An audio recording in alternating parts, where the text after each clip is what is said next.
In today's video, we're going to go over how to put the back on an ornament, how to finish it up. We're going to start off here with our little tricolor rat terrier and our bundle of floss. This just comes unwrapped there. It's not tied, and you can unwind this. This is about 1 yard long. Old-fashioned way to measure that is, of course, to go from your nose to the tip of your finger. You're going to want to double knot this near the end.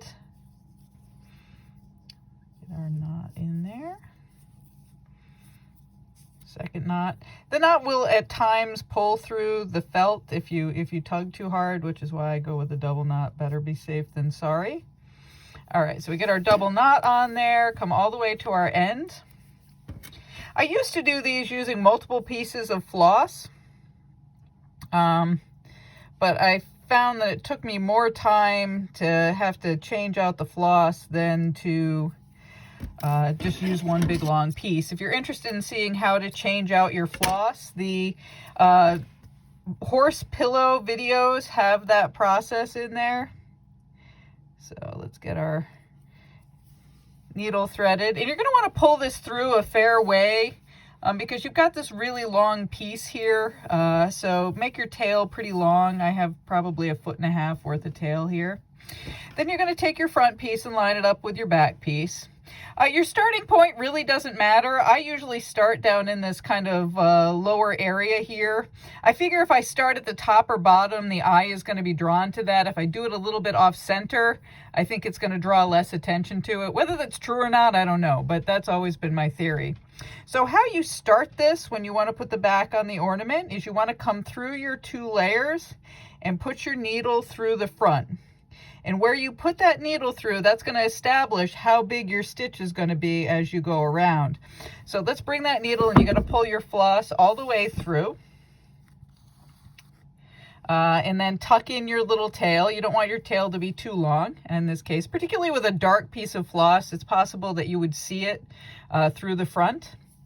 All right, so now, as we do with all of our stitching, we look at what size we've got here, and we want to go over and down about the same amount. So we're going to be making this edge here and push down through both. And again, you got to keep track of this tail, given this is such a long piece of floss. Don't let it get knotted up on you. And we're going to pull. And as we do with all of our blanket stitching, you want to snug it up. Don't snug it up too tight here. See how I'm taking my thumb and sort of pulling that off to the side? That makes sure I have a little slack in it when I come around to finish the ornament. So there's our first stitch. You can see it looks fine on the back. So we're going to keep going over and down. So over and down the same amount. I say this all the time in these videos. The key to you having professional looking results is to keep your stitches very, very even. That's really the trick to this. This is not particularly difficult to do, but just getting the knack of keeping them very even is really the key to it and making more professional looking results. So you're going to keep going around your ornament. Make sure that you snug after every stitch.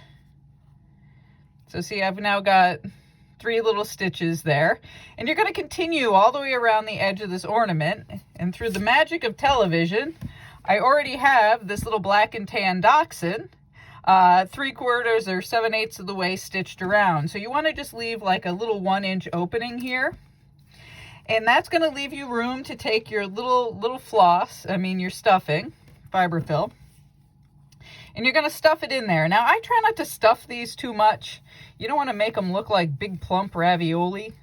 Just nice and lightly stuffed. And I take little pieces at a time and stuff it on in there. And I try to even it out. We'll even it out a little bit more at the end. You'll get to see that. So, got a little bit of stuffing in there, trying to spread it out into the edges. So, see, it didn't take really very much stuffing. All right, so then we're going to go return to our stitching. Get this straightened out here and resume our stitching. Now, the thing that I spend the most time taking out stitches is actually in this end process, because here's the trick. And while I don't consider myself a perfectionist by any stretch of the imagination, it drives me crazy if the last stitch is significantly different in size than the rest of the stitches. And I don't seem to, you know, I've done hundreds of these things, and I still don't have a really good knack for figuring out how much space I have left to fill up. So here, I'm going to try to put 2 stitches in here. And see, this last one would be awfully small. So I spend a lot of time taking them out and adjusting those sizes. You can see that the stitches I just did were a little bit bigger than some of the rest of the stitches. So, and I'll actually fudge them to be even just a touch smaller.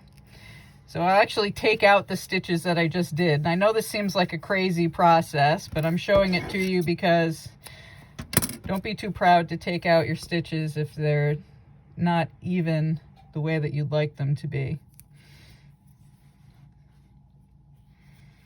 Gotta get my needle rethreaded.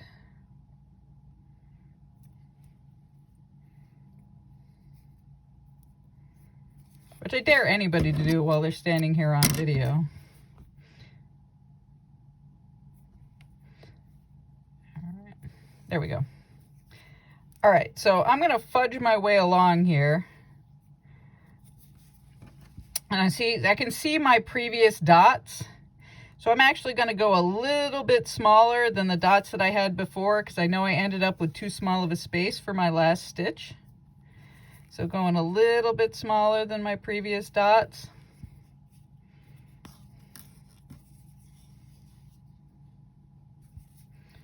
Making sure to snug after each stitch, of course.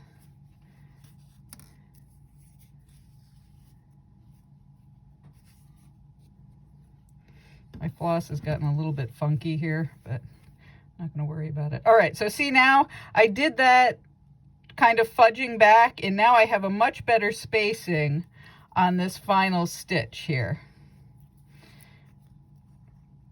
So I'm happier with that. So it doesn't look so much different than all the other stitches. All right, so now how am I going to finish this off? My technique for doing this, because I also like to have the back look pretty close to as good as the front. So what I end up doing is this first stitch, so you still got this little loop here, right? I come through here and I'm going to pick up that stitch from the back. Hold on, my floss is giving me a hard time here. It got one baggy piece in it. I'm actually going to trim that way off.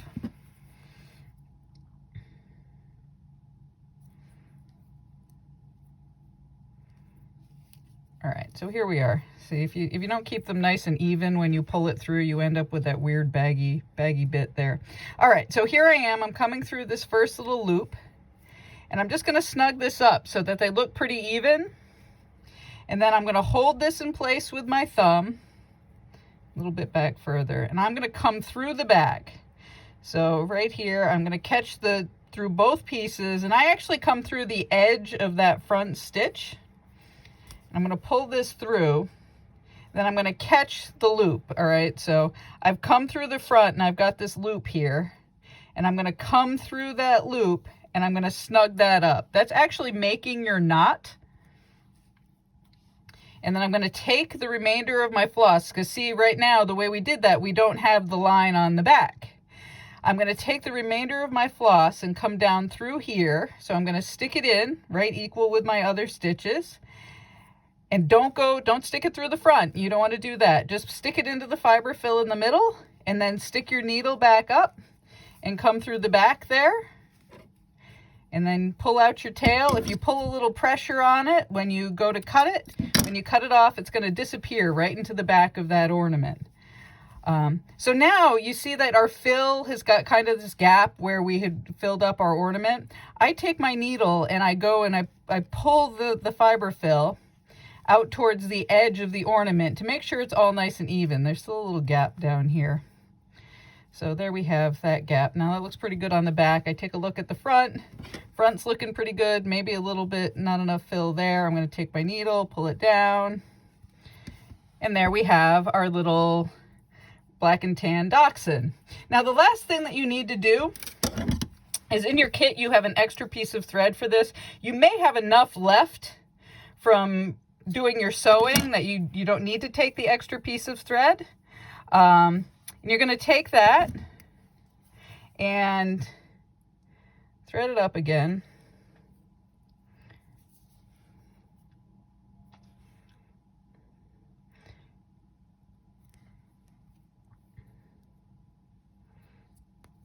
Oh, the pressure of trying to thread a needle on video. All right, there we are. Now, when you put your hanger on, you don't want to just go through front to back, because what's going to end up happening is that when you go to hang it somewhere, it's going to hang sideways. You don't want to do that. You want to be able to see the pretty front of your ornament. So what I do with this is I try to find a stitch that's close to the middle of my design, and I'm going to take and I'm going to go through the top layer of the ornament without it showing through to the front. So see, I'm kind of catching the back felt circle rather than catching the front. See where that is there? Running my needle through. And I'm going to run that through here. And that's how I'm going to make my hanger. So now when you hang it, if you hang it on your Christmas tree or hanging it on your window, it's going to hang facing forward instead of off to the side. So you just pull those through and you make a little knot.